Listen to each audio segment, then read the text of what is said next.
ready to awaken your spiritual power? 102 years ago, the great yogi Paramahansa Yogananda landed in Boston Harbor. His mission? To bring self-realization to the West, transforming ego consciousness into super consciousness for all of us truth seekers. He heard our call and he responded, resolve to develop your spiritual powers more earnestly from now on. Learn the art of right living. If you have joy, you have everything.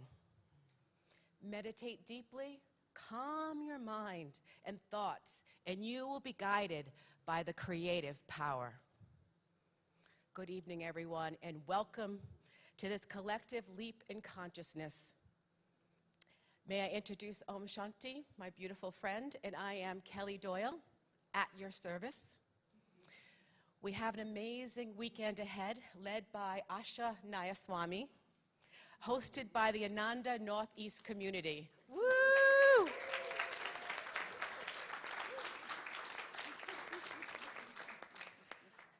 The cosmic vibration, the gong that you just heard, will sound at different times throughout the weekend, letting you know a program event is about to begin.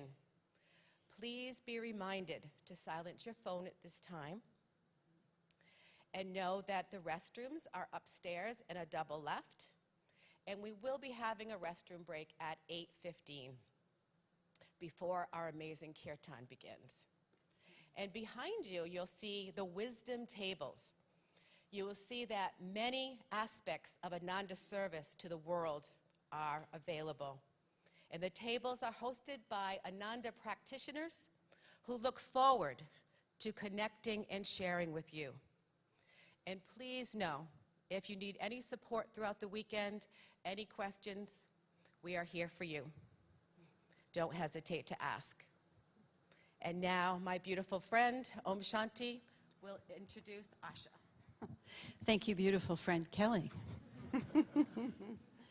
It's such a special treat to be together this weekend in this beautiful venue and with these amazing souls coming together from all over the globe. I think we have people from as far as Costa Rica. Our friend Dambar in the back came from all the way from Costa Rica. India. Oh, it's wonderful. That's amazing. So wonderful. And so you can see the energy that it took for each one of us to get here tonight. I'm going to encourage us, because we each put out the energy to get here, to leave behind whatever came before this weekend for you. It will still be there. And leave behind, put out of your mind what is waiting for you when you get back to your life on Monday. Because it's extremely important when we're talking about changing our consciousness that we give ourselves space. It doesn't happen when we're in the midst of our busy lives and we're doing the texts and the emails and the phone calls and running all the errands. It happens when a group of truth seekers come together, give themselves permission to take the path most directly into the light. That's why we're here. So I'm going to encourage you to do that. Asha Nayaswamy has spoke about an extraordinary tension that is building in the world at this time, that was predicted by Paramahansa Yogananda, as well as many other masters and spiritual leaders of other paths throughout the world. And she has said that this extraordinary tension is here for a great reset for all of us. However, this reset will not come without a change in consciousness. And we have to align ourselves with the light to change the consciousness of the planet. We're here to serve the world. We're here to help each other. And we can't do that without uplifting our own consciousness. The polarization that we're seeing everywhere it's easy to see. It's easy to see the tumult in the world, as Asha speaks about. But she also talks to the fact that there's a great light that's coming into the world at this time, and that each one of you, each one of us, is being called to change the world and to uplift our own consciousness and to serve in your own unique ways. Asha is a master teacher. She is a lifelong disciple of Paramahansa Yogananda. She has studied and worked very closely with Yogananda's direct disciple, the founder of Ananda, Swami Kriyananda, for over 45 years. In 1987, she became the co-founder and spiritual director of Ananda Palo Alto, guiding Ananda's work throughout the San Francisco Bay Area. She has authored 4 spiritual biographies, and she teaches vibrant classes and video talks on YouTube and Instagram, and I'm going to give you a full self-disclosure that I actually stalk Asha on YouTube. She knows this. I've told her this as well.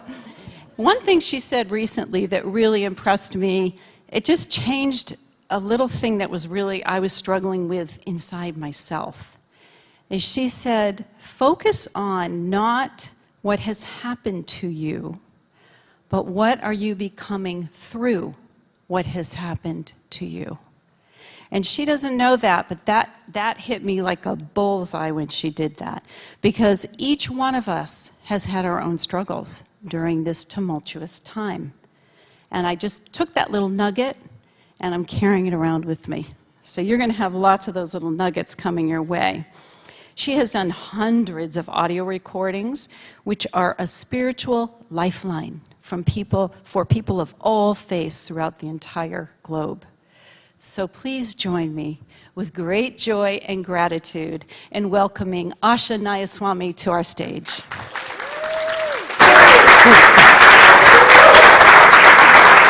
you. Very kind of you. I don't mind being stalked, not by you. That was easy. All right. Hello, everyone. Many of you I know in person from years ago when we all used to move around. And many of you I know because you've been on the other side of the camera and the recording and the microphone. So I know you from those reasons as well. It's wonderful that we can communicate so much, not even being together. But space and time are no limitation to the spirit, and we've all begun to really learn that in many different ways. I would like to start our proceeding by invoking the presence of, you might have noticed that we're not alone up on the stage, if you have eyes to see. And so it is always our practice, as many of you know, to never feel that we're operating alone. That the saints and the masters and our guardian angels and so many friends from so many places are always with us. So we will begin the prayer that Yogananda taught us, invoking each of the masters and the divine in many forms. We will pray responsively if you feel to, or just you may listen in silence. Heavenly Father, Divine Mother, dearest friend, beloved God, Jesus Christ, Babaji Krishna, Lahiri Mahashaya, Swami Sri Yukteswar, beloved Guru, Paramhansa Yogananda, saints of all religions, friend and guide Swami Kriyananda, humbly we bow to you all. We ask your blessings on this divine gathering,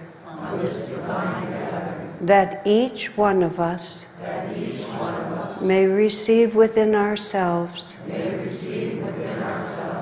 your inspiration, your guidance, and your joy. Help us to come together in the spirit of divine love, and to take what we gain and give it to all. We are your children. We are your children. Guide us and bless us. Guide us and bless us. Om. Peace. Amen.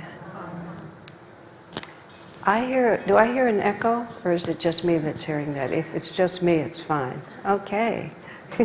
Thank you. All right, friends.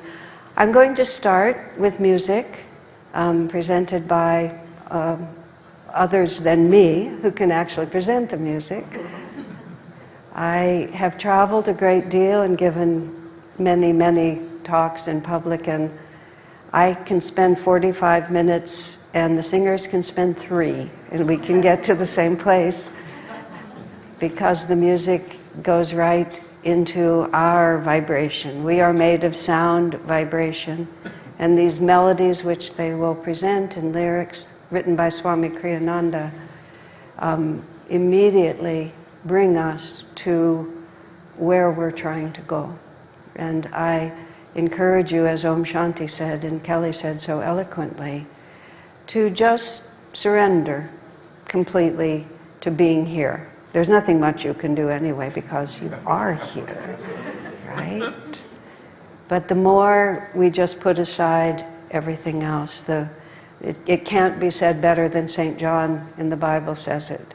Speaking of Christ consciousness, to all who received him, to them gave he the power to become the sons of God. And what we're all reaching for is to receive that into our lives, that uplifting and changing force. And the operative factor is not whether that divine is there for us, but whether or not we open ourselves to it. And there's a lot of power in being together. And so it's not only for each one of us individually, but also for each other. The more we all put our vibrations together, the more we will all say on Sunday afternoon, oh yes, this weekend really changed me. And that's what we're seeking. So, without further ado, I said I give them a really clear cue, like, musicians, would you please come up on the stage? Thank you.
Strong in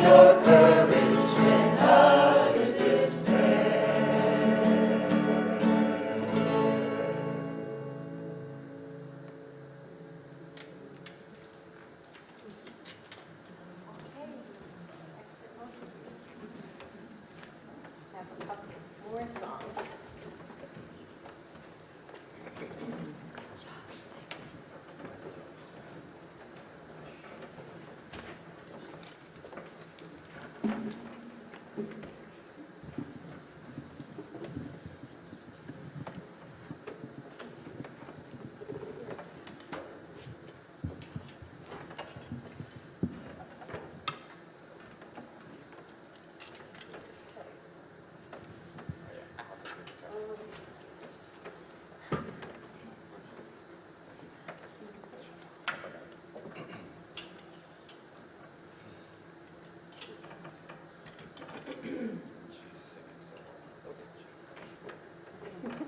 That changed. That changed, sorry. No, that's fine. I'll just bring this in a little more. It's muted. Gotcha. Yay.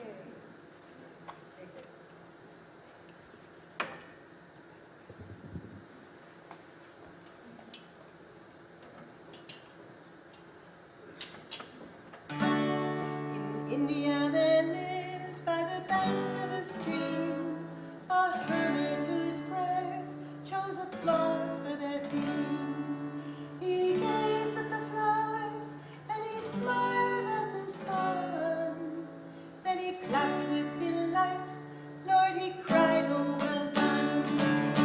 Well done, Lord, oh very well done.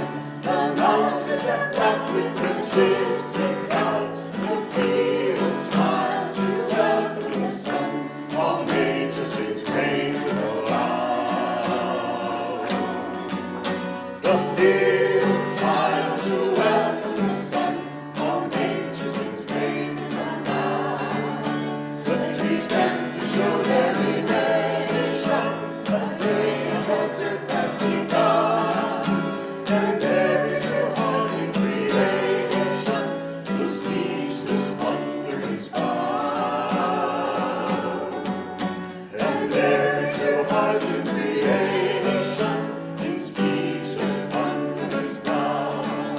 Well done, Lord, oh very well done. Such joy that is planted in children's hearts, and will dawn in bearing the sun, all hope for the child becomes. The thrill dawn in bearing the sun, all hope for the child becomes. The gladness of men in their neighbors, of youth in its victories won. The joys of the birth of your labors, how wonderful, Lord, are your arms. Our joys of the birth of your labors, how wonderful, Lord, are your arms. Well done, Lord, oh very well done. At last I discovered the mystic key, the world's joy, oh secretive one, replies to your sweetness in me.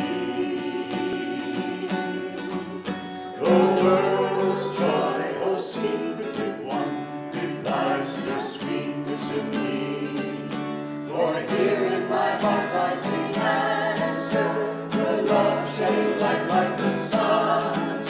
All life seems to leap like a dancer, when gazing I see only thee. All life seems to leap like a dancer, when gazing I see only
So I just set them here?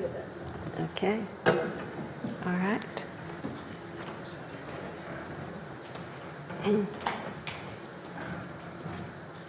In 2012, which was the last full year of Swami Kriyananda's life, most of you know this is a picture of Kriyananda. He's an American man. He was a direct disciple of Yogananda. And Yogananda we're celebrating because 102 years ago, we had it all set to do it at the century mark, but the little virus had its own opinion, and that changed everything. But 102 years ago, Yogananda came from India. Master, I call him, and I will call him this weekend, but just so you know who I'm talking about. He sailed into Boston Harbor to begin a spiritual revolution, basically, or to carry it out at the behest of all of these masters, especially Babaji. Baba means father. Babaji simply means respected father, which is sort of a title, not a name. And he is reputed to be, I believe he is, a deathless master, still living in the Himalayas, still watching over the world. In Autobiography of a Yogi, Master says, anyone who says the name of Babaji with true reverence attracts to himself or herself an instant blessing. These are big promises that I do not make on my own authority. You will hear me continuously referring to Master said, and more often even Swamiji, Swami Kriyananda. Swami means teacher, the same J-I, respected teacher. And since 1969, when Swamiji walked into a room where I was sitting, actually it was a tent, but it was a room. It was behind the Beta Chi fraternity house at Stanford University. I was a proud dropout of Stanford University at that point. I was an early adapter, is that what you call it? One of the first in my crowd to leave college and squander my parents' money, but nonetheless, that's what I did. 1 year, never went back. I held on through high school, thinking once I was able to get into that university, it wasn't as impossible to get into as it is now. It was competitive, but not insane like it is now. And they actually talk to you in person. And if you give me a chance, I can talk my way into just about anything. So I talked my way into Stanford on the hope, and I didn't understand this until later. I had the words. I got the words later. I was looking for wisdom, and what they offered me was knowledge. They offered me intelligence, lots of very, very intelligent people there, but they were only offering me knowledge. And I had no ambitions. Let me phrase it differently. I had intense ambitions, but I had no place to put them. And university had nothing to do with anything that I wanted. In the first 2 weeks, actually lasted about 2 weeks. It was 1965, that's when it would have been. And so they had a class called Consciousness, because people were changing their consciousness, not by meditation, but by substances. We'll just sort of leave it there. That was the time. Dambara, who was one of the gentlemen singing here, just turned 70 yesterday, and he said he had a T-shirt that said, "I lived through the 60s twice," which some of us did. Okay. But I got into this class on consciousness, which I thought was actually going to tell me something I wanted to know. And I realized that all they wanted to do was exchange other opinions, other people's opinions. And it was extremely depressing for me, actually, to just realize that I'd finally gotten somewhere where I thought people would know something about what I wanted to know, which was life, and much more profoundly, simply happiness. It seemed to me like so self-evident that what we all ought to be doing was looking for happiness. And I was so astonished that nobody seemed to know that. When I was much younger, I thought maybe that all the adults knew it and that I would reach a certain age and they would tell me. I grew up in a Jewish family. I thought maybe it had something to do with the bat mitzvah, bar mitzvah sort of moment. I watched my older brother go through it and nothing seemed to happen. But I still had hope, you know, and I had a lovely family. We were very intelligent. But wisdom was something else, completely something else. And I was lucky enough at the age of 18 that, the whole world was breaking open at that period of time. And so somebody handed me books from Sri Ramakrishna, which is a wonderful spiritual line, Swami Vivekananda. I opened those books, Vivekananda's books especially, because he was very brainy. I liked intelligence. It was sort of a hobby of mine, has been a hobby my whole life. It just made sense to me. I didn't know really about reincarnation, but I became a believer pretty fast, because how did I just know? How did it seem so familiar? I grew up in Texas. I was in a Jewish family in El Paso, Texas, and 3 years later, I opened a book by Swami Vivekananda, and I say, sure, this is it. This is what I've been looking for. But there was a real problem, a super problem that I had, which was now I had all these really big ideas, and I knew that there was actually a purpose in life, and there were simple truths that I could follow, but I couldn't figure out how to get my feet on the ground in a new reality. It was just, I was still just going to work, coming home, seeing my friends, going to bed, getting up, going to work, seeing my friends, just like this, till I thought I would go crazy. I mean, really, literally, my karmic inclination is to just slip a mental cog. I have a lot of sympathy for that. And I remember standing, I lived in this apartment then in San Francisco, and we looked out on a back garden, and I literally remember standing there, considering whether I should just slip into madness. Now, I'm just working with reincarnation as if you all agree with me, but I've tested this theory in my life for 50 years, and I'm very convinced, and I'm not the only one who thinks this way, but I could feel that this is an option. Much later in my life, much later, when I was close with Swami Kriyananda and had the opportunity to ask him all kinds of questions.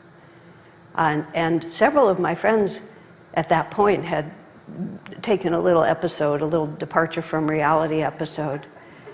And we were just talking about it, and he said, very seriously, oh yes, often on your quest for divine truth, you spend an incarnation or 2 or 3 or 4 where what happens is you get a little glimpse of what this is really going to take.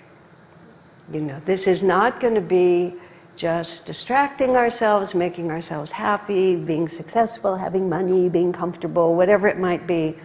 This is real hand-to-hand combat with my personal limitations until I triumph in the light. And so there comes a point where you see what you're up against and you decide, I think I'll just take a little holiday. I'll just try something else. And I don't make light of the suffering that causes, not even slightly. But Swami Kriyananda actually said to me, it's a natural stage as the soul progresses. Because we have to really become convinced that there is no alternative, that there is one road to happiness, and this is it, come what may. So I remember standing there, looking out the window. Now I'm full of these metaphysical ideas, just gigantic ideas, and I was going to the local metaphysical bookstore, which was the only way you could get information at that time, and I went to the one called Saints and Masters and Yogis, the shelf, and I just started reading across the shelf like this. Like, how did they do it? Oh, well, this one went, to the jungles of Borneo and was a Christian missionary. This ancient yogi lived in the Himalayas and ate nothing but nettles. This one went into a cloistered Catholic monastery. That one was really hard. I couldn't do that one. You can be Jewish and be a yogi, but it's a little hard to be a Catholic nun and be Jewish. That's a harder one to make. None of it. I just couldn't figure it out. I couldn't figure it out. And I knew something was there and I couldn't find it. So I thought about just taking a mental holiday. And this is again where it wasn't my first experience of the belief in reincarnation, but it was very close. I thought, oh, you know, if I have a mental breakdown, it'll cause a huge commotion among all my friends, and they'll come and get me, and they'll take me to some sanitarium somewhere, and everybody will work with me for a really long time, and then gradually I'll accept that I have to come back into this world, and I'll ground myself in reality, and then I'll come and I'll be standing looking out this window. And I'll be poorer and tireder and older, but not any wiser. You know, it's the beginning of understanding. Now, why do things happen to us? Why do we ever meet people who can help us? Why do we find books? Swami Kriyananda, in his autobiography, The Path, he tells the story of being such an intense truth seeker that he was willing to give up absolutely everything in the search for truth. And he came from a very fine family. He was close, they raised him well, and he was especially close to his mother. And this was like 1948. His father was a geologist who worked for Standard Oil and was being sent off to Egypt. He worked mostly in countries other than the US, except during the Second World War. So he went off to Egypt. Swami packs up his mother's house, puts her on a boat to Egypt. And this is like no cell phones, no internet. So his parents are in the middle of the Atlantic, you know, just heading off. He comes in and finds Autobiography of a Yogi. And one of the ways, he has many ways of describing the effect of that picture, which is on the cover of Autobiography. But one of the ways that Swami said it, which rings in the hearts of many of us, Swamiji said he always felt that he lived in a world that nobody else understood or shared. But when he read Autobiography of a Yogi, he recognized that Yogananda lived in the same world that he lived in. How do you know these things? I mean, Yogananda grew up in India. All the stories are of meeting these yogis and all nothing actually matched, but everything matched. And so Swami Kriyananda dropped everything, 22 years old, crossed the United States from New York City to Los Angeles, and said to Yogananda, once they said, "Hello, how are you? What can I do for you?" He said, "I want to be your disciple." And Swamiji himself said, I never even imagined that I would say such a thing to another human being. He said, because I had never met anyone that I felt I could trust in that way. And for the rest of his life. And Yogananda only lived 3.5 years. Swami Kriyananda was not 26 years old when his guru was gone. But for the rest of his life, he never wavered like that. I was sitting in the room. I was 22 also, as it happened, just by divine coincidence. I was sitting in that tent where the Beta Kai people usually had their drunken beer bashes. I have no idea why they invited a Swami, except it was the 60s in San Francisco, and that's what we did, you know. But somebody thought it would be fun, I guess, or something. So he walks in, and he was such a mixture of things. He spoke perfect English and no accented English. Most of the Swamis at that time were coming from India, and for most of our American ears, they were a little hard to understand. Kriyananda spoke perfect English. His background was not dissimilar to the rest of us. But that wasn't what captured me. What captured me, and these are the words I use now, was his vibration, his magnetism, his consciousness. I don't know where it came from. Except if I hadn't been faithful to it for 50 years, you might have thought it was impulsive. But he just walked in, he didn't speak before he spoke, before he said a word. I could tell, for the first time in my life, I was looking at what I wanted to be. And that's the essence of the problem for so many people in the world, is that our heroes, our celebrities, our politicians, you see I have trouble saying this word, politicians, right? The people who have power and influence and notoriety in our world, they're not. Some of them are better than others, but amazing, amazing what times we're living in. Now, Swami Kriyananda made this wonderful picture of what's going on our planet right now, which I think is very, very helpful. There are many stories, and you don't even have to hear them to understand. Anybody who's paying any attention can see that everything is shifting so fast. You know, I'm old enough now. When I first started doing this, being a vegetarian, meditating, eventually going off into the hills, yoga like that, we were nuts. We were totally nuts. We were lunatic fringe, which I was always extremely proud of. There's nicer words. You can call yourselves the cutting edge, the early adopters, but lunatic fringe is my favorite, absolutely. It's partly the family I was raised in. When you're raised in an intellectual Jewish family, you're raised to think for yourself, which is what I said to my dad when he was a little displeased with some of the things I thought. Dad, you raised me this way. What did you expect? I thought you'd be proud. He was a little embarrassed, so he was proud, so we had to just leave it at that.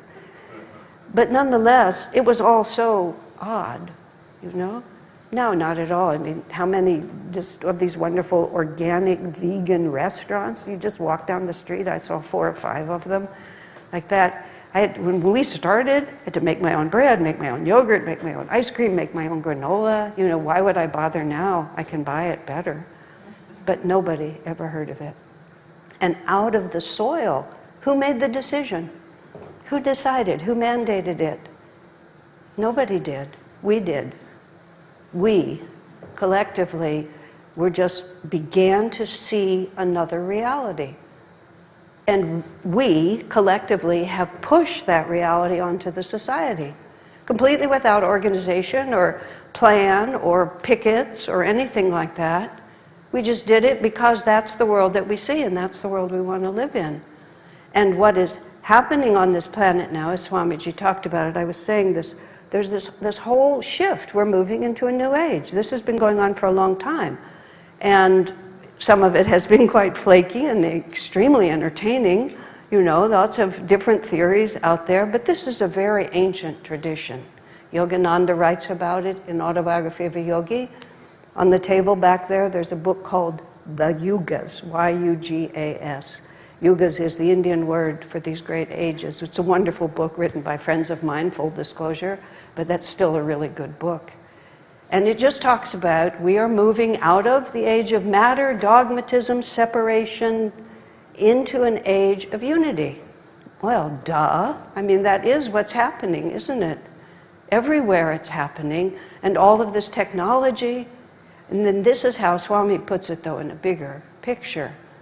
There is tremendous uprush of powerful cosmic energy coming into the planet now, and everybody feels it. That's why the changes happen so fast. You know, just families are different, generations divide, things that used to be just stable and unquestioned are completely confused. There's this tremendous amount of energy, and everybody feels it. And we're more or less dividing into 2 groups.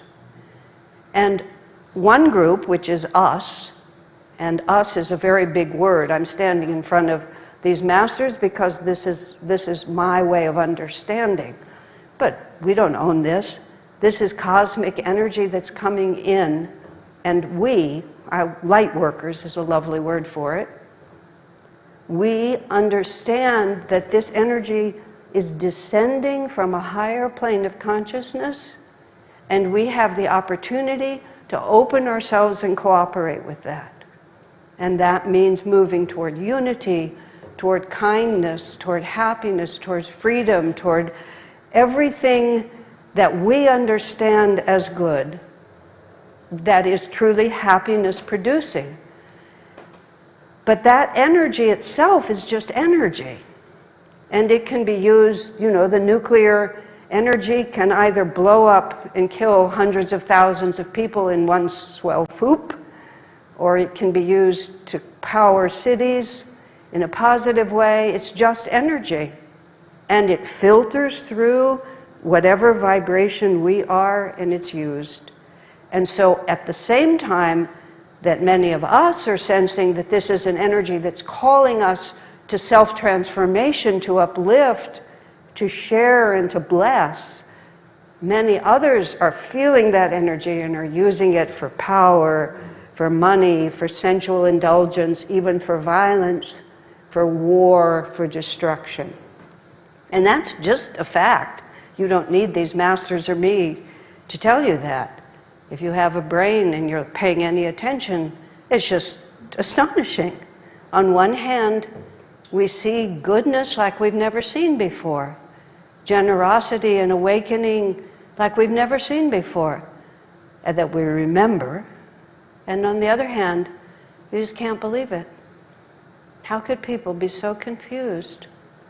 But there you have it, don't you? And all of us who were born at this time, well, I have a favorite saying, which is, it seemed like a good idea at the time. Because we never do anything that we don't think is going to help us move toward happiness and move away from suffering. When Yogananda landed in this place in 1920, he brought with him a little book, which I think he published here as soon as he got here. It was called Science of Religion. He was trying to bring together the idea that religion is not dogma, it is actual experience. That was the premise, that is the premise of meditation, basically, is that you don't just have to believe, you can actually experience. So he wanted to get that element, the experimental element, because that's really what true science is. Science isn't about cell division or anything like that. It's not. It's experiment proves the theory. So he wanted to say that, look, you don't have to believe in God. You don't have to take the priest's word for it. You don't even need the priest. You don't need any intermediaries. And he used the wonderful phrase, the only place that God can be experienced is the human nervous system. I have a love for language, and I don't want that sentence to end, the human nervous system. You want the only place God can be experienced, and you want something beautiful and poetic and just magnificent, which he provides, Yogananda provides. But the human nervous system, I've come to love the phrase, though, because you start out thinking this is so far away from me, and then it just comes right back to where I'm standing. So in this little booklet, Science of Religion, which later was actually ghost-written by one of his disciples, because he didn't speak English that well then, Swami Kriyananda rewrote it and called it God is for Everyone. I have to always put that plug in. The problem is Swami Kriyananda has written 140 books. I got to read them one at a time. You know, it was a little easier on me than it is those who came later, but nonetheless. But the premise is so simple. The science of religion is this: everybody wants happiness, nobody wants to suffer. There it is. And the wonderful thing about that, you see, is that gives equal respect to everybody. Because we are sharing this planet at this time, and it seemed like a good idea at the time. Apparently, when we're in the astral world and we decide to take a physical body, we actually have a choice. Well, that's not exactly true. What I really mean is, we don't have a choice because we're not free. We're compelled by our karma. We're compelled by what we don't know. We're compelled by our ignorance. That's what I actually mean. We're compelled by all the things that we still think will make us happy, and we get to have the chance to find out if it's true. This whole planet is a giant experiment. And when we choose to incarnate at a time like this, we thought it was a really good idea. And we thought it was a good idea because, and this is also an unpleasant truth, an easy life is not necessarily a victorious one. And when we're not in it, just thinking about it, challenge looks like a good idea, you know, and so it seemed like a good idea at the time that I would come to this planet at this time when it's going to be turbulent and chaotic, and that I'm not going to be able to just hunker down and have everything run in this predictable way. The little self, the ego self, the part of us that identifies small, thinks that good equals easy and pleasurable. I mean, just when we think about it, we always use the word good because it pleases me. And we think bad is when something happens that we wished hadn't happened. And you know, Om Shanti spoke right at the beginning about something that apparently I said that had an impact, which I'm very glad that it did. It's had an impact on me, that's why I said it, which is none of this is here for any reason except to give us the opportunity to get bigger. And you know, we just, when it's actually happening, we have a different opinion all the time. And the art of the spiritual path is to recognize that good, first of all, good is what my karma brings me.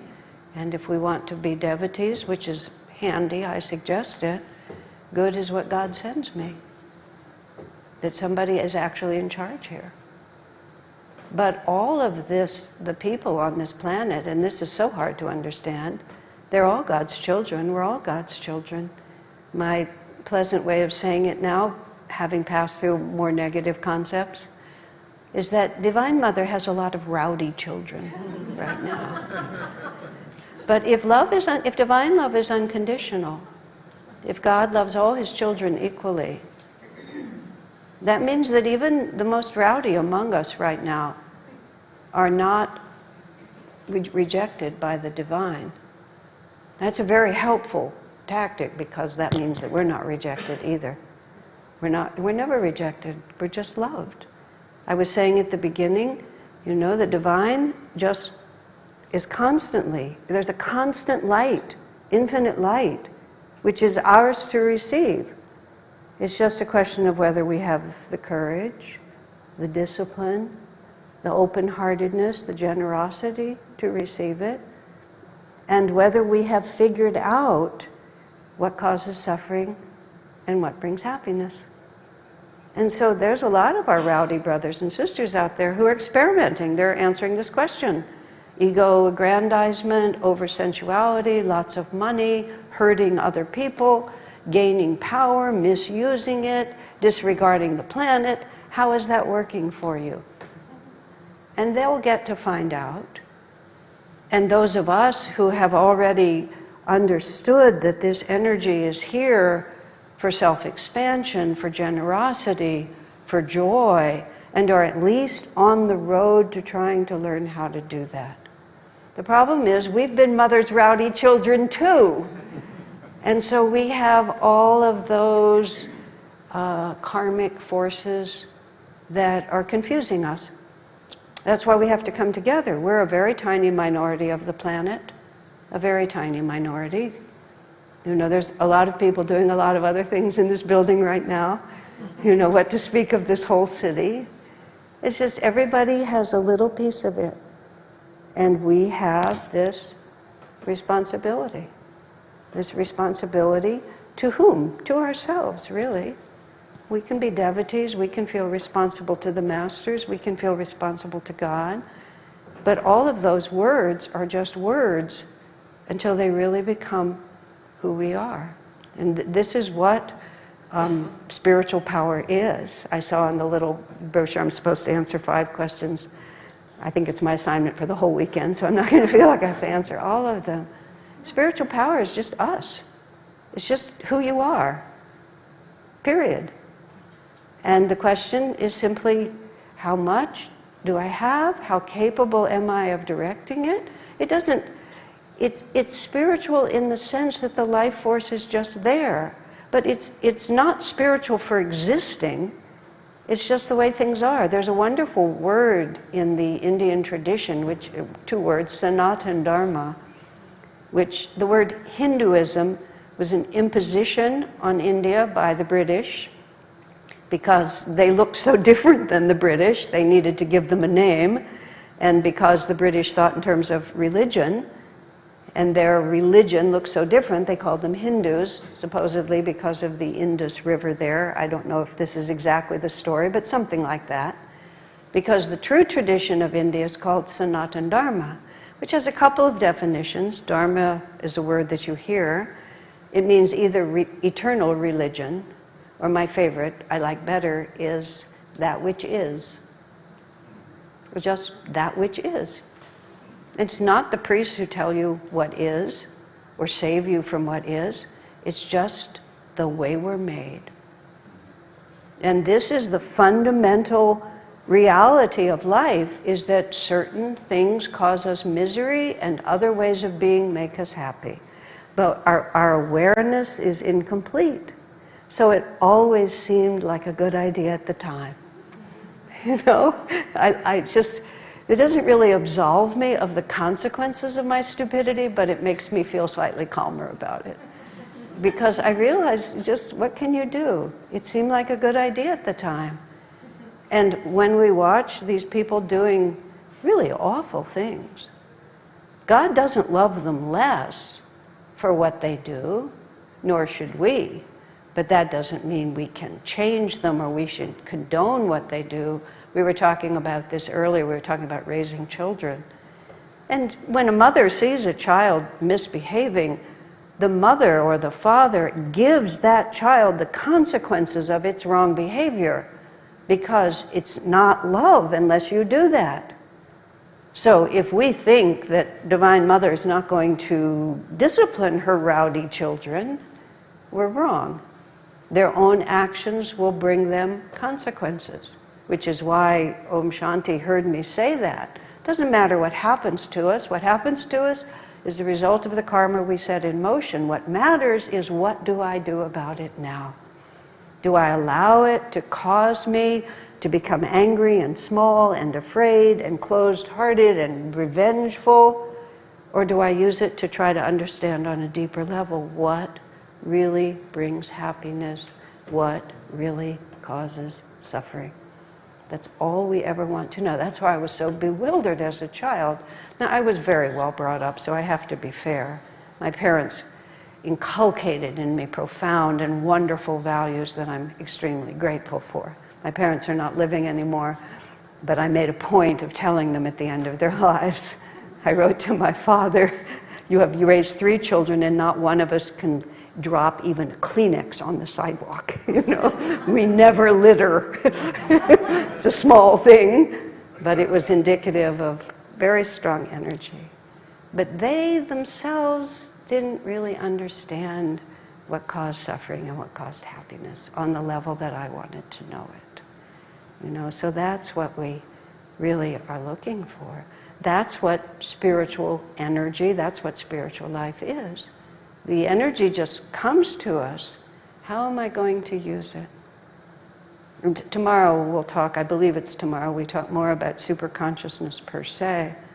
But in very simple terms, there's 2 sides to us. There was this little girl, we have a school where I live in Palo Alto. We founded a kindergarten through middle school.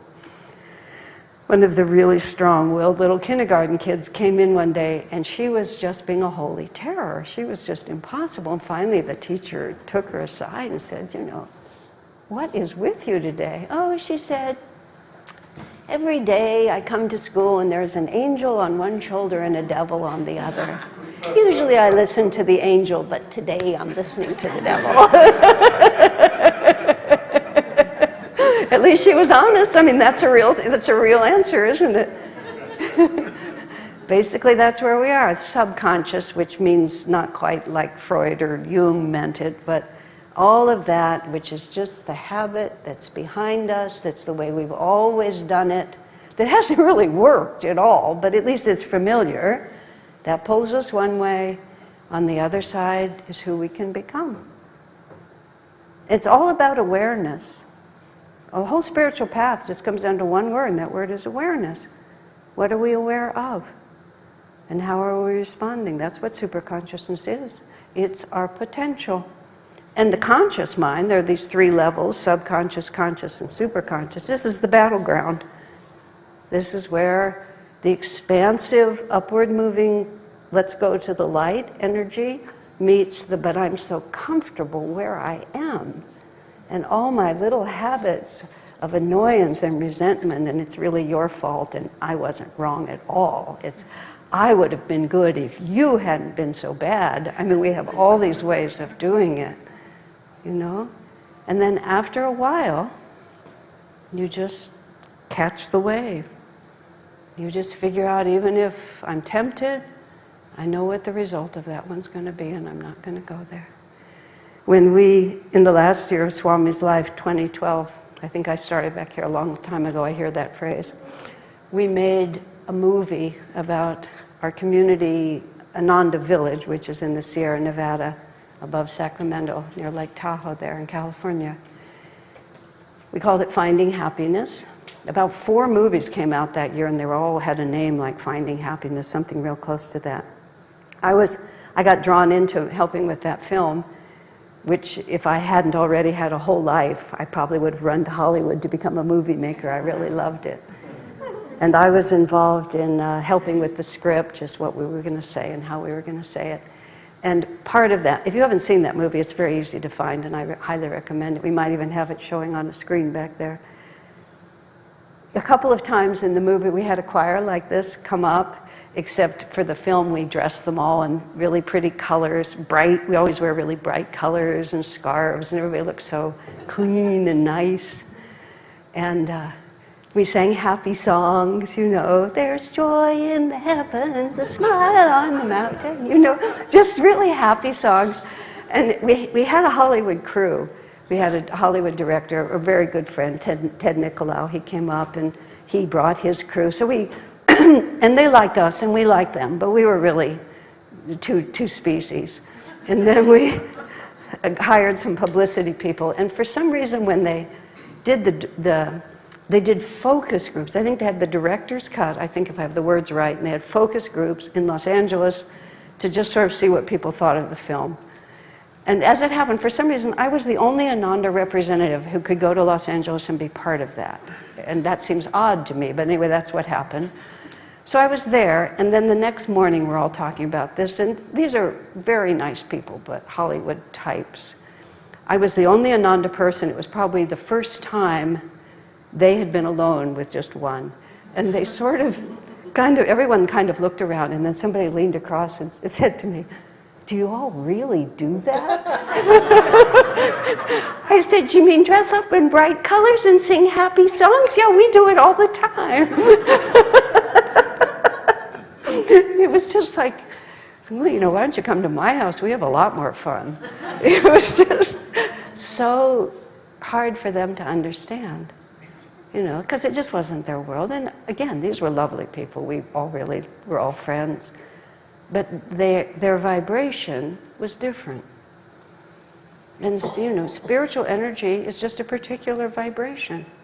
It's just energy, and all of energy is a vibration, and we begin to choose. What vibration am I really going to move into? Ananda is not really a thing or an institution. It's becoming a little more like one, unfortunately. I've been in it for 50 years, so I remember when it wasn't.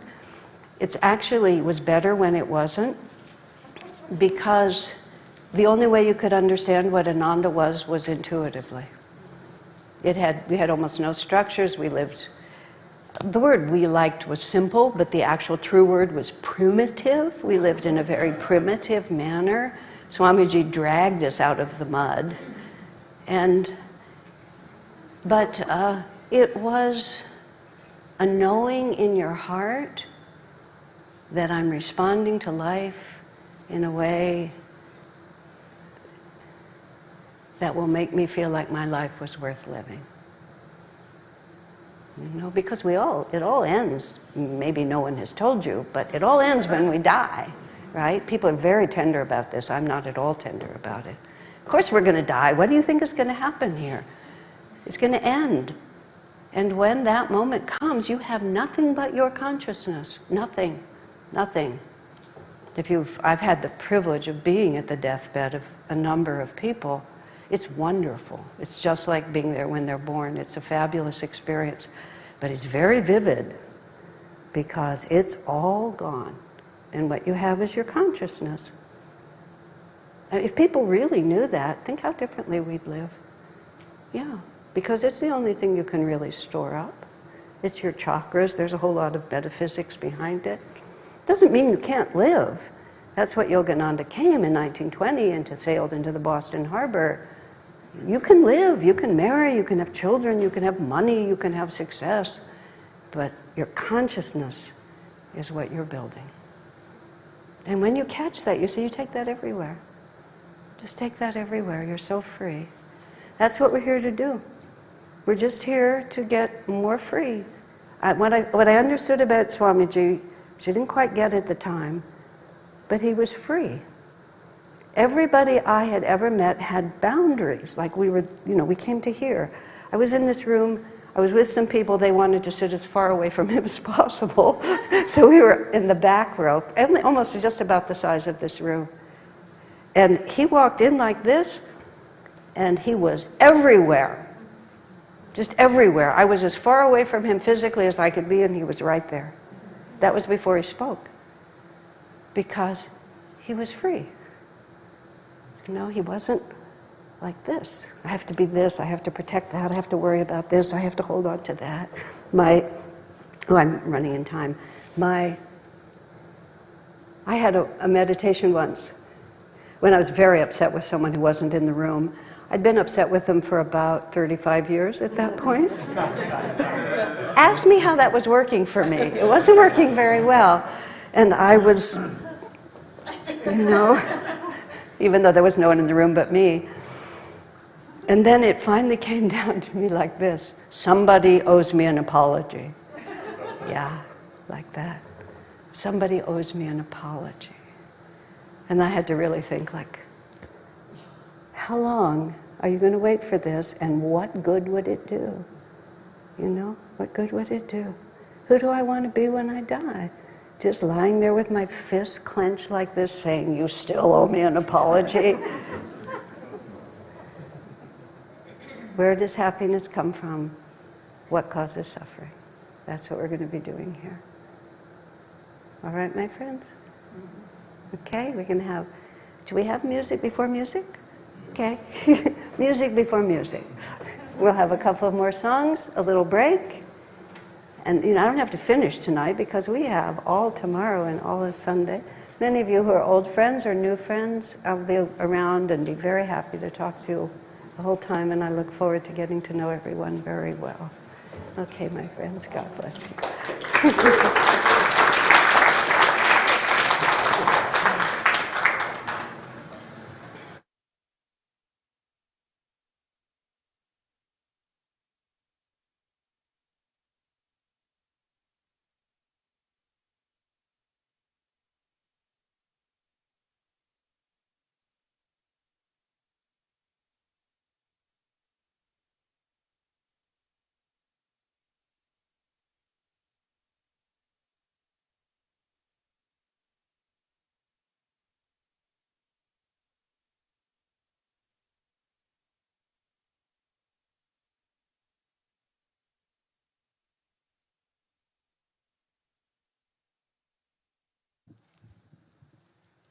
Lord Most High, our Heavenly Father, all our lives we dedicate to Thee.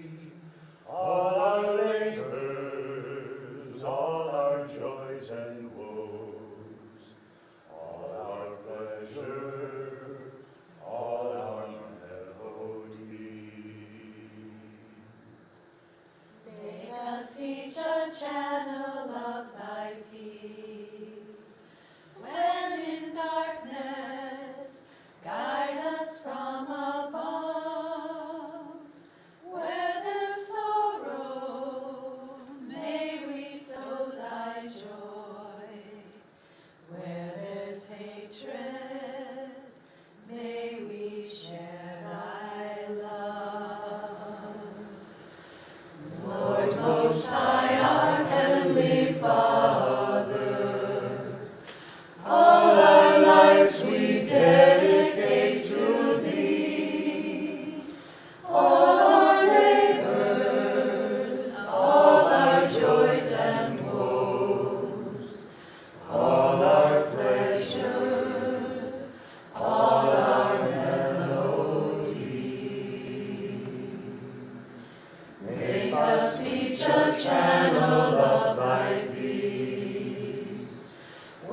listen,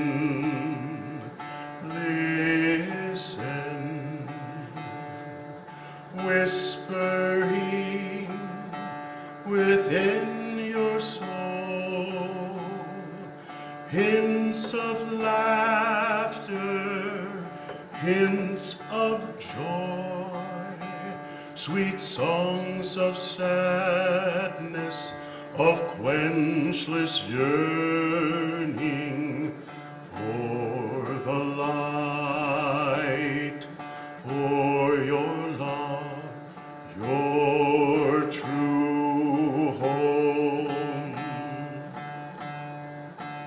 Long your heart has played the dancer, long you've toyed with mirrorless shadows of the treasures left behind you.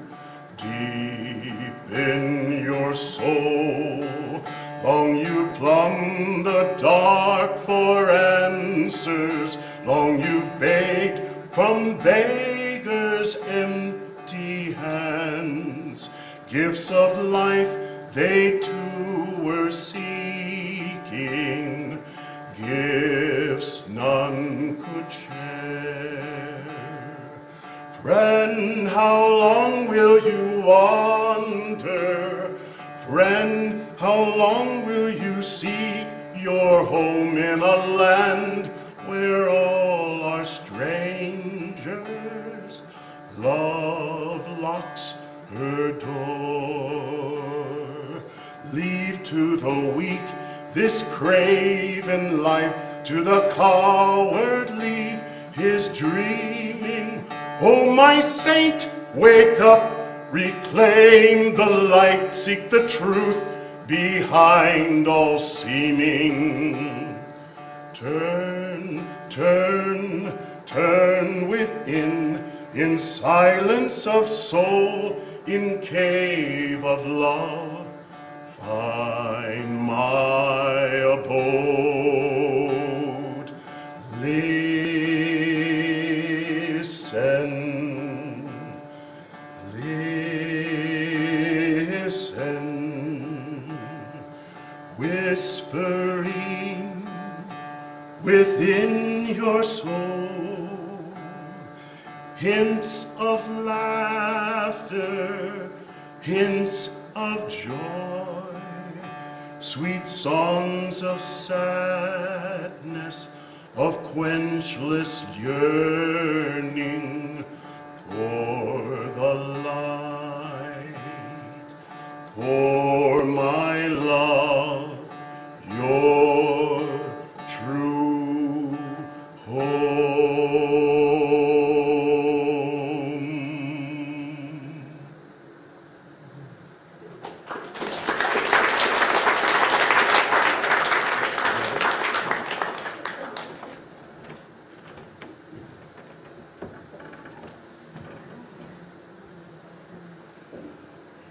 Thank you, Asha Nayaswami, for reminding us that our life is about bringing the example of unconditional love into the world, and our spiritual power is about becoming our real self and keeping our hearts open regardless of the difficulties that are showing up in this outer world.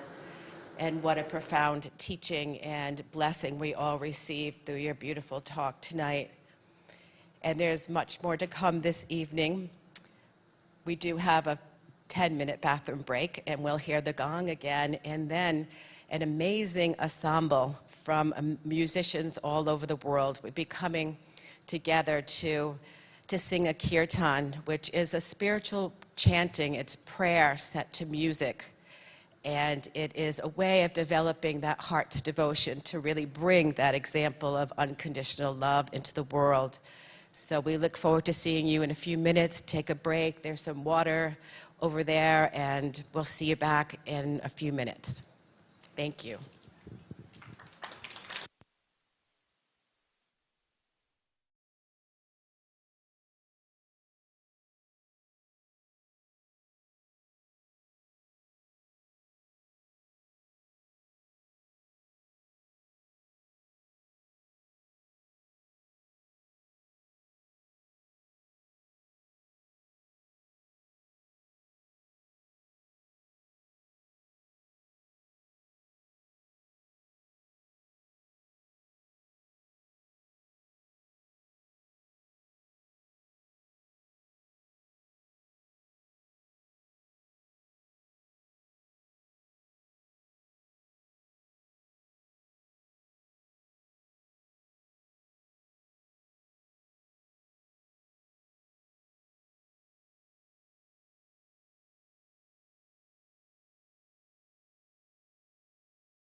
she's coming.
So welcome to this evening's Kirtan.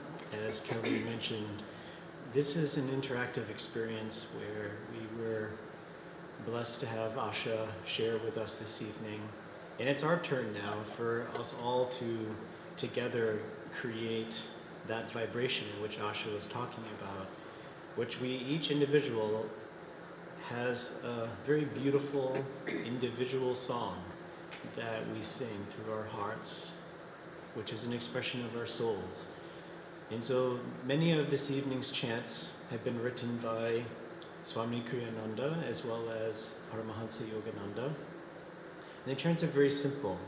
And there are ways to tune into the vibration which these chants have been chanted hundreds, thousands, millions of times, but for one purpose: to draw that grace, to draw that light into our hearts, and then from our hearts to share it with the world. And so this evening we'll have different chants, some that are very energetic, which we invite you to put out that energy, to feel that joy, to feel that enthusiasm. If you feel the clap, clap. And to sing along with all of your devotion, all of your energy as a self-offering to the divine. And some of them will be drawn more inward. And each chant will draw into the silence, and we'll sit and meditate for a few minutes in that silence. We'll have a few periods of longer meditation for about 5 minutes. But see this evening as a self-offering from your hearts to whatever form of the divine is nearest and dearest to your heart, and to feel and listen after each chant to the response that you feel in your heart and your soul of the love, of the joy of God that dwells within you. Yes, absolutely. It is a celebration. Hari Om. So we're going to begin with another prayer, invoking the presence of the great masters of yoga in this lineage of Yogananda, and then we'll begin. So let's together bring our palms together over the heart, and if you feel to follow along with this prayer, or silently pray, invoking the presence of the divine within you. Let's pray together. Heavenly Father, Divine Mother, Friend, beloved God, Great Masters, Jesus Christ, Babaji Krishna, Lahiri Mahashaya, Swami Shiyukteshwar, Paramahansa Yogananda, Saints of all religions, we invoke your presence. Awaken in our hearts. As unconditional love. As infinite joy. We are thy children. Free us. Om. Peace. Amen. So we'll begin now with this very simple chanting the sound of Om. And Om is that presence Yogananda said is of Divine Mother's love in all creation. It's that pristine vibration in which we attune to that vibration. Whatever we focus on, we become. So let us focus on this vibration of Om, and we'll chant it for a few minutes together.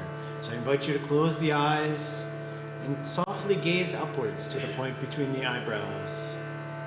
Let us chant out loud together, feeling ourselves being united in that vibration of Om. Taking a deep breath in.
In our first chant this evening, entitled, I Awake in Thy Light.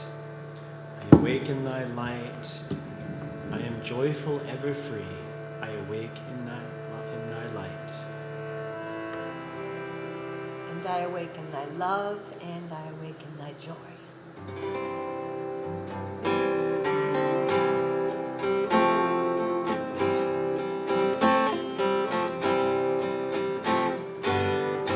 I awake In Thy light, I awake in Thy light. I am joyful, I am free. I awake in Thy light. I awake in Thy light. I awake in Thy light.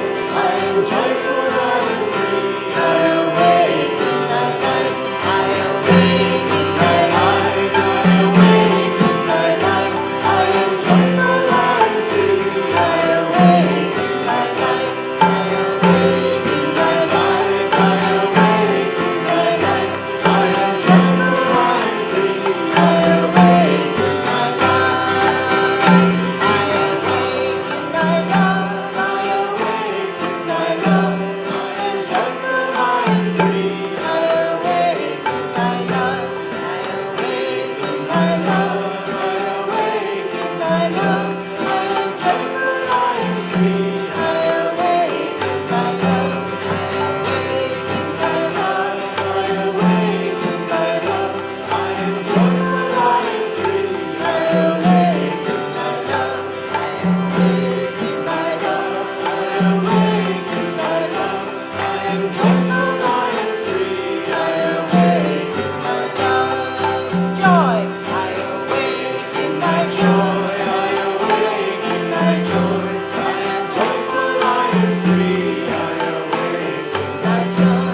awake in thy light, I awake in thy light. I am joyful, I am free, I awake in thy light. I awake in thy light, I awake in thy light.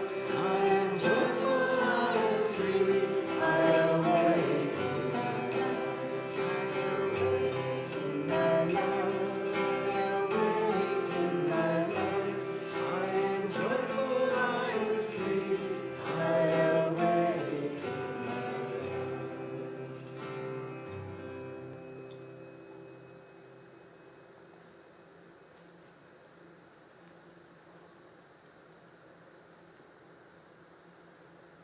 Meditate just for a minute and listen in the silence.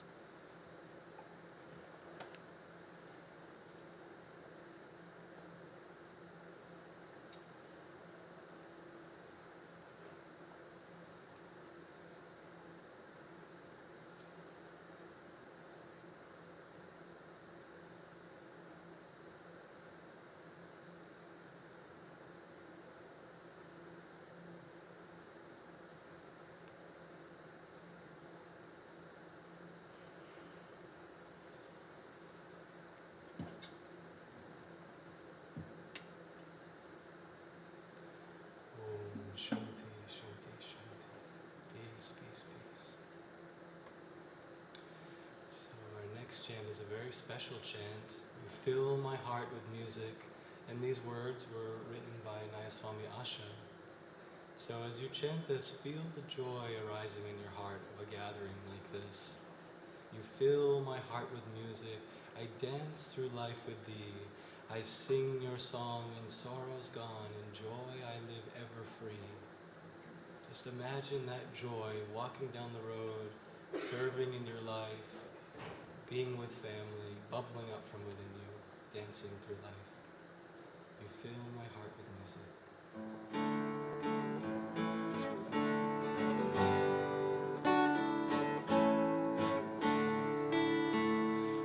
Fill my heart with music, I dance through life with thee.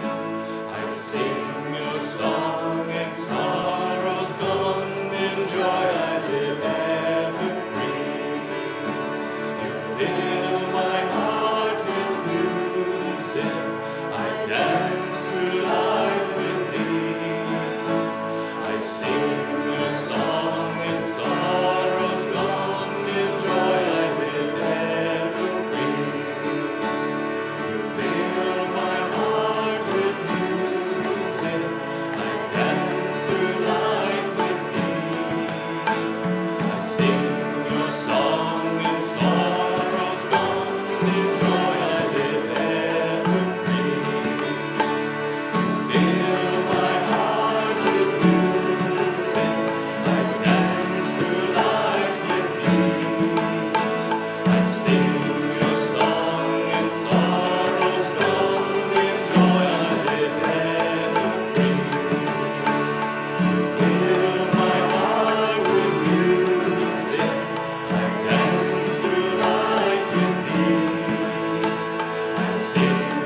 next chant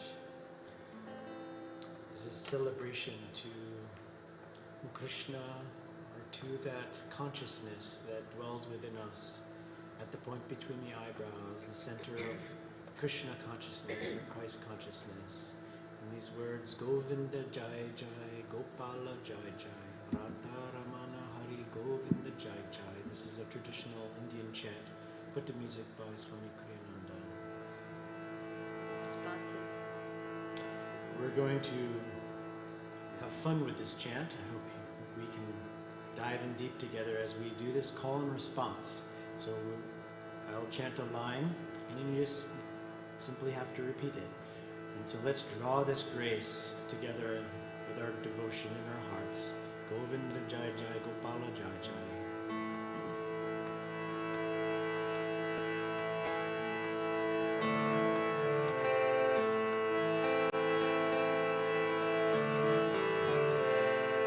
Govinda Jai Jai, Gopala Jai Jai.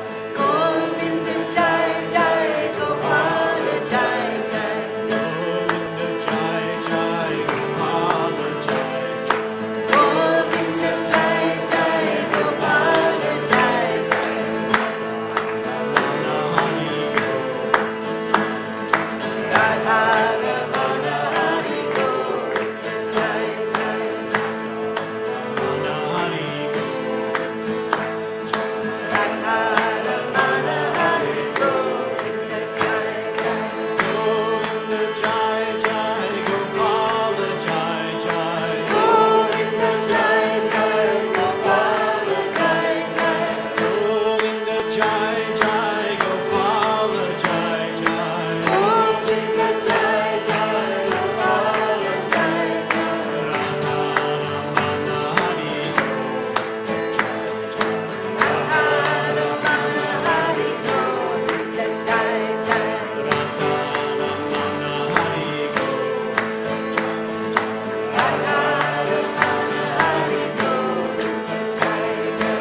Dissolve in the sea.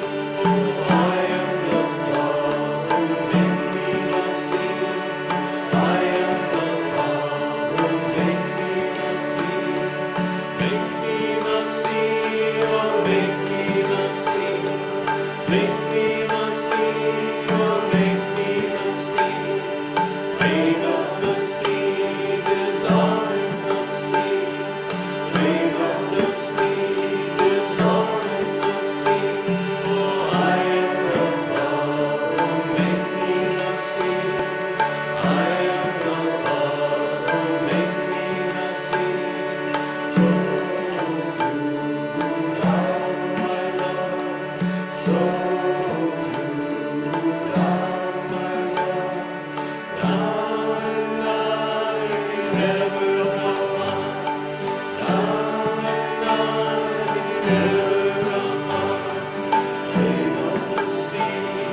Let's enter into a brief meditation together, sitting upright away from the back of your chair, lengthening through your spine,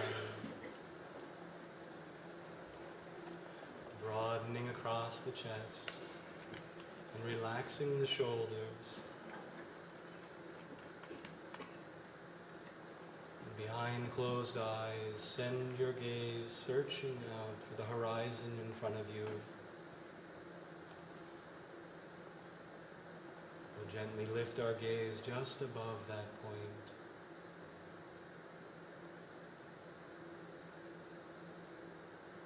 Relaxing all muscles of face and throughout the body. Immerse yourself in the calm after effects of the chant.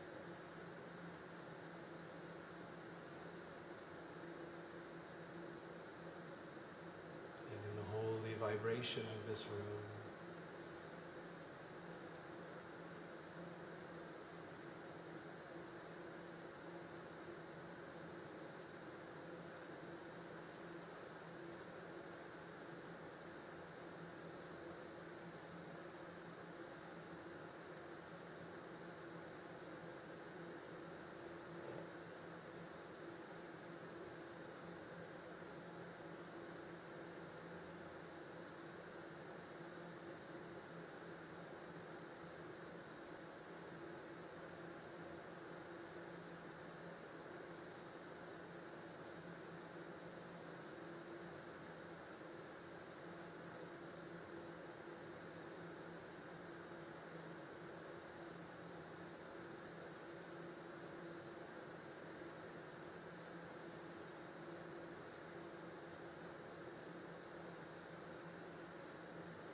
We'll have two more chants closing this evening together in this chant entitled Rise in Freedom.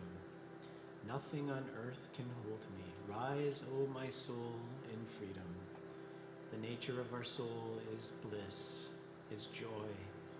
So let us feel that we're rising up in that joy.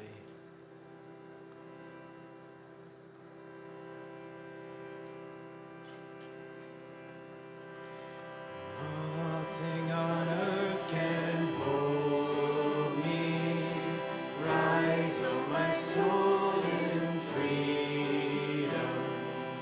Nothing on earth can hold me. Rise, O my soul, in freedom. Rise, O my soul, in freedom. Nothing to fear anymore. Rise, O my soul, in freedom. Nothing to fear anymore.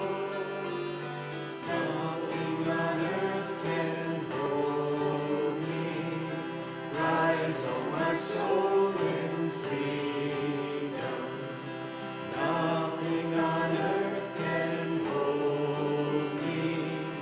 Rise, O my soul, in freedom. Rise, O my soul, in freedom. Nothing to fear anymore.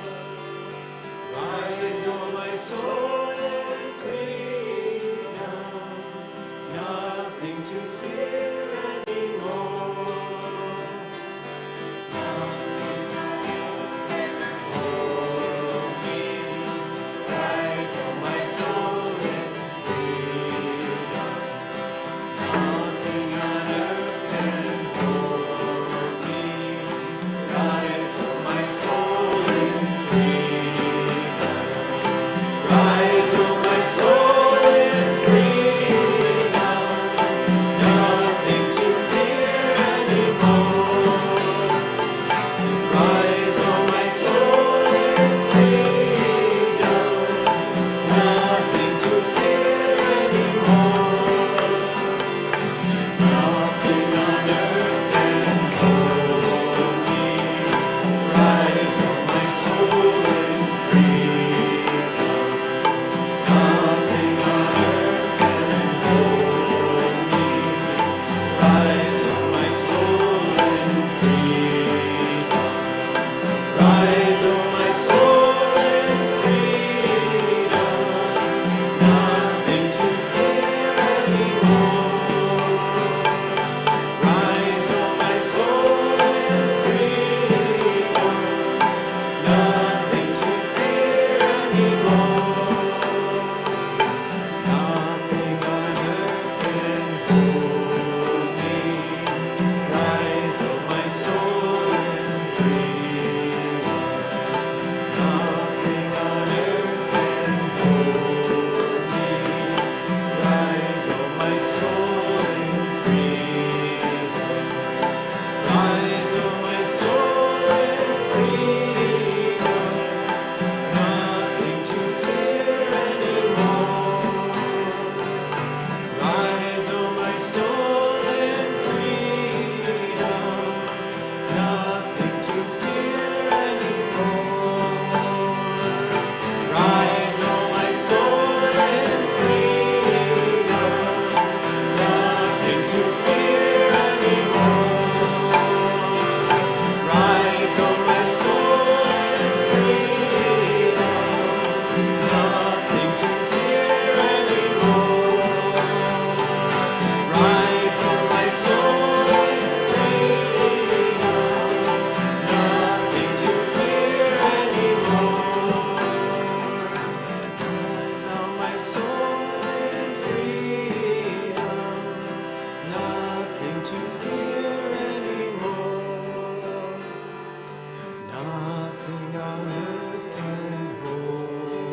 close with this last chant, which, as we enter the spiritual path and as we continue on the spiritual path, and beyond that is the presence of God, the presence of this divine love and joy, which all the saints have agreed that it is this presence of ever new joy, which is the essence of our soul. So let us chant together in celebration for being together this weekend. Ever joy, joy, joy, ever new joy. So feel the joy of your soul as you chant this together, as we celebrate this divine gift that we've been guided to be together.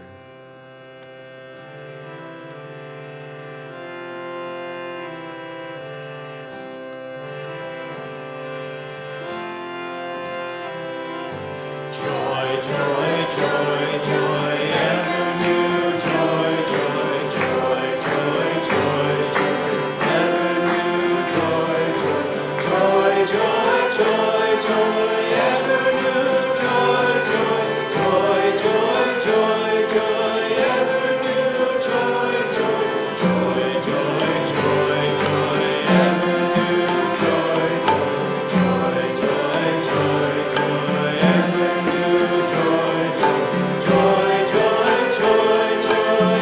joy, ever new joy, joy, joy, joy, joy, ever new joy, joy,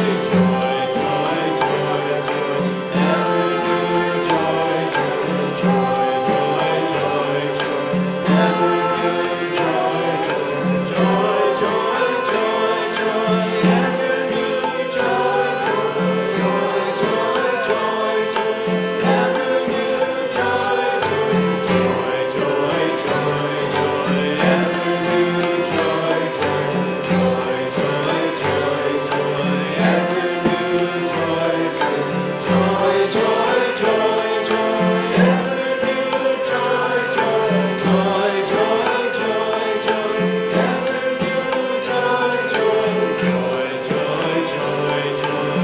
ever new joy, joy, joy, joy, joy, ever new joy, joy, joy, joy, joy, ever new joy, joy, joy, joy, ever new joy, joy, joy, joy, joy, ever new joy, joy, joy, joy, joy, ever new joy, joy, joy, joy,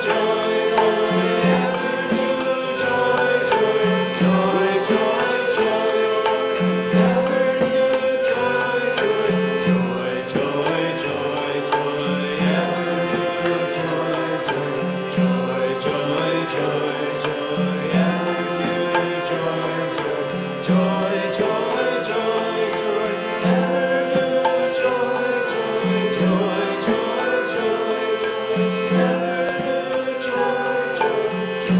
joy, joy, joy, ever new joy, joy, joy, joy, joy, ever new joy, joy, joy, joy, joy, ever new joy, joy, joy, joy, joy, ever new joy, joy, joy, joy, joy, ever new joy, joy, joy, joy, joy, ever new joy, joy, joy, joy, joy, ever new joy, joy, joy, joy, joy, joy, ever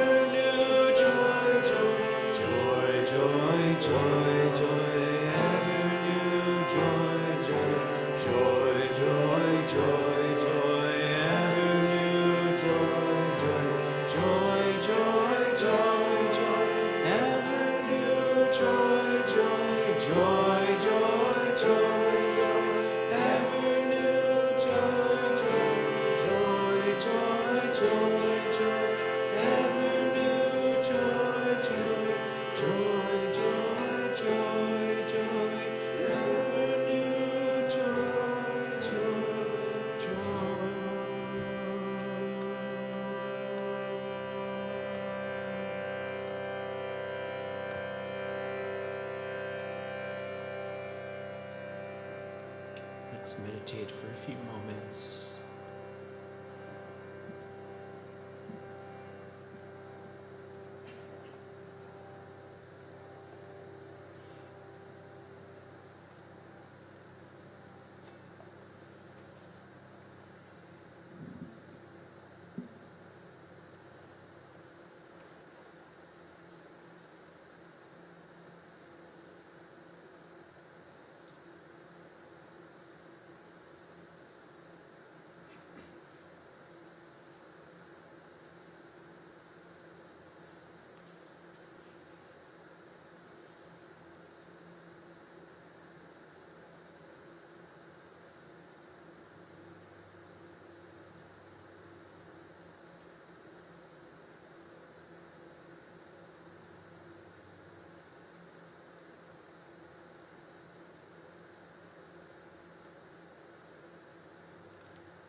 Let us now feel this joy in our hearts. And let's take a moment to visualize all of our loved ones, our friends, seeing them blessed by this same presence of joy in your heart.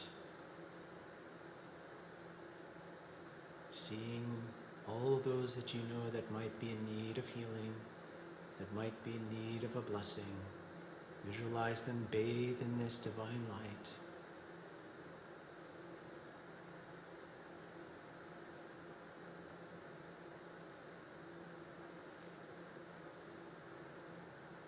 Let us also visualize this planet.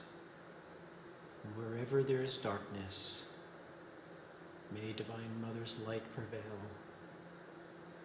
Let's share the blessings that we have received with all those who may be in need. Let's rub our hands together, chanting Om 3 times, with our palms facing outwards. Feel that we're sharing these blessings as channels to those who are in need.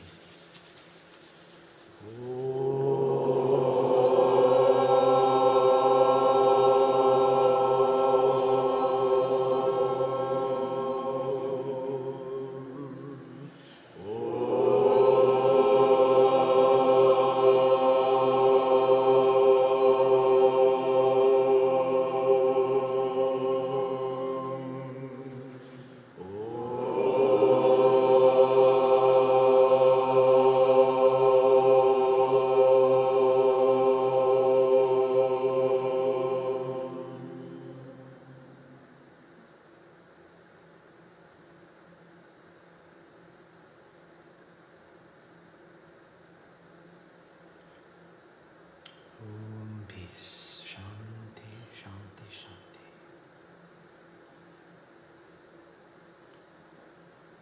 So many blessings, everyone, and we look forward to being with you, being together again tomorrow. And have a blissful evening.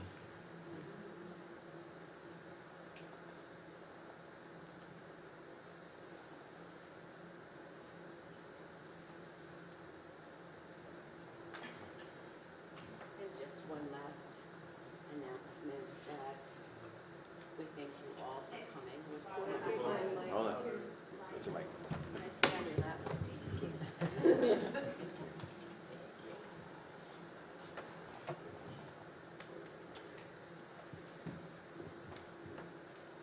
We just thank you for being here with your beautiful open hearts, and what an incredible vibration and connection and beautiful ensemble here. And we thank you with all our hearts.